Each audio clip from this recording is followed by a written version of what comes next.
ഷിരൂരിലേക്കാണ് വീണ്ടും. ഷിരൂരിൽ മുങ്ങൽ വിദഗ്ധൻ ഈശ്വർ മാൽപേ എത്തിയിരിക്കുന്നു. അർജുനെ കണ്ടെത്തുവാനുള്ള തെരച്ചിൽ അല്പസമയത്തിനകം തന്നെ ആരംഭിക്കും. ജില്ലാ ഭരണകൂടത്തിന്റെ അനുമതിയില്ലാതെയാണ് ഇപ്പോൾ ഈ തെരച്ചിലിന് ഈശ്വർ മാൽപയുടെ സംഘം ഒരുങ്ങുന്നത്. പുഴയിലെ അടിയൊഴുക്ക് കുറഞ്ഞതും കാലാവസ്ഥയിലെ അനുകൂല സാഹചര്യവും മുതലെടുത്ത് ഒരു തെരച്ചിൽ ഉള്ള ശ്രമമാണ്. ഇന്ന് 2 മണിക്കൂർ മാത്രമായിരിക്കും തെരച്ചിൽ നടത്തുക. പ്രത്യേകിച്ച് വെളിച്ചക്കുറവുണ്ടാകും അതിനുശേഷം എന്നതുകൊണ്ട് തന്നെ 2 മണിക്കൂറായിരിക്കും ഇന്നത്തെ തെരച്ചിൽ. നാളെ കൂടുതൽ സംഘങ്ങളെ എത്തിക്കുകയും തെരച്ചിൽ കുറെ കൂടി ഊർജിതമായി നടത്തുകയും ചെയ്യുമെന്ന് ഈശ്വർ മാൽപേ പറഞ്ഞിട്ടുണ്ട്. അല്പം മുമ്പാണ് കാർവാർ എം.എൽ.എ സതീഷ് കൃഷ്ണസയിൽ ഒപ്പം മഞ്ചേശ്വരം എം.എൽ.എ എ.കെ. അഷ്റഫും മാധ്യമങ്ങളെ കണ്ടത്. കാർവാർ എം.എൽ.എയുടെ നിർദ്ദേശവും സമ്മർദ്ദവും മൂലമാണ് ഈ ഘട്ടത്തിൽ ഈ അനുമതികളൊന്നുമില്ലാതെ തന്നെ ഇത്ര വെല്ലുവിളികൾ നിറഞ്ഞ ഒരു ദൗത്യത്തിലേക്ക് ഈശ്വർ മാൽപേ ഇറങ്ങുന്നത്. പുഴയിൽ വലിയ മൺകൂനകൾ ദൃശ്യമാവുന്നുണ്ട്. മുമ്പ് നമ്മൾ വലിയ ഒഴുക്കുണ്ടായിരുന്ന സമയത്ത് കാണുന്നതിനേക്കാൾ കൂടുതൽ മൺകൂനകൾ ഇപ്പോൾ ജലനിരപ്പ് കുറഞ്ഞപ്പോൾ ദൃശ്യമാകുന്നുണ്ട്.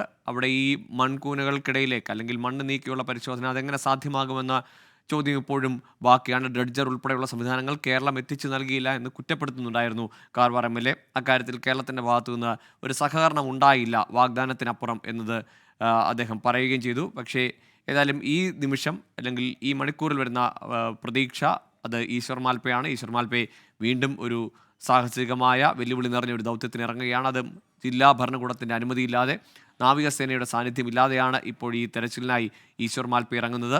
ഇത്രത്തോളം അനുകൂലമായൊരു സാഹചര്യം അത് കഴിഞ്ഞ 3-4 ദിവസങ്ങളായി മഴ കുറഞ്ഞു നിൽക്കുന്ന സാഹചര്യമാണ്. ഈശ്വർ മാൽപേയുടെ പ്രതികരണത്തിലേക്ക് കൂടി. ഇവർ വന്നിട്ട് ഇപ്പോൾ പെർമിഷൻ കിട്ടി.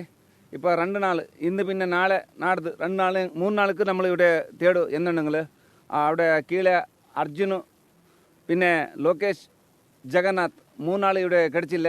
അവരുടെ ഒരു ശരീര കീഴെ ഉണ്ട്. പിന്നെ അവിടെ ഒരു ഗാഡി ഉണ്ട്. ആ ഗാഡിൻ്റെ ഉള്ളൊരു അർജുന് ഉണ്ടെങ്കിൽ എടുത്തിട്ട് അവർ കേരളക്ക് പിന്നെ ഇവിടെയുള്ള ആൾക്കാർക്ക് ഒരു നമ്മൾ എടുത്തു കൊടുക്കുന്ന നമ്മൾ 5-6 ഡ്രൈവറുണ്ട്. എല്ലാം കീഴെ പോയിട്ട് നോക്കിയിട്ട് ഞങ്ങൾ എന്തുകൊണ്ട് പരിശീലിച്ചിട്ട് നമുക്ക് എല്ലാവർക്കും சொல்லும். ഇപ്പം ഇന്ന് ഒരാൾ വന്ന് ഈ പെർമിഷനിൽ കറക്റ്റായി കിട്ടില്ല. അതിന് ഞങ്ങൾ 4 പ്രാവശ്യം ഇവിടെ വന്നിട്ട് വാപ്പസ് പോയിട്ടുണ്ട്.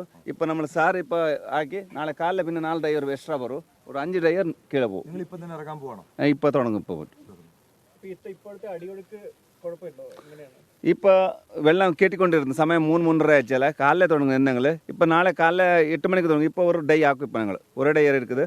ഇപ്പോൾ നമ്മൾ ഡയറെല്ലാം നാളെ കാലിൽ ഇവിടെ തന്നെ വരും. അപ്പോൾ നാളെ കാലിൽ ഒരു 8 മണിക്ക് തുടങ്ങി പിന്നെ വൈകുന്നേരം വരെ ഫുള്ള് എത്തിയോടെ അവിടെ ഉണ്ടല്ലോ. ഏതായാലും ആത്മവിശ്വാസം പ്രകടിപ്പിക്കുന്നുണ്ട് ഈശ്വർ മാൽപേ.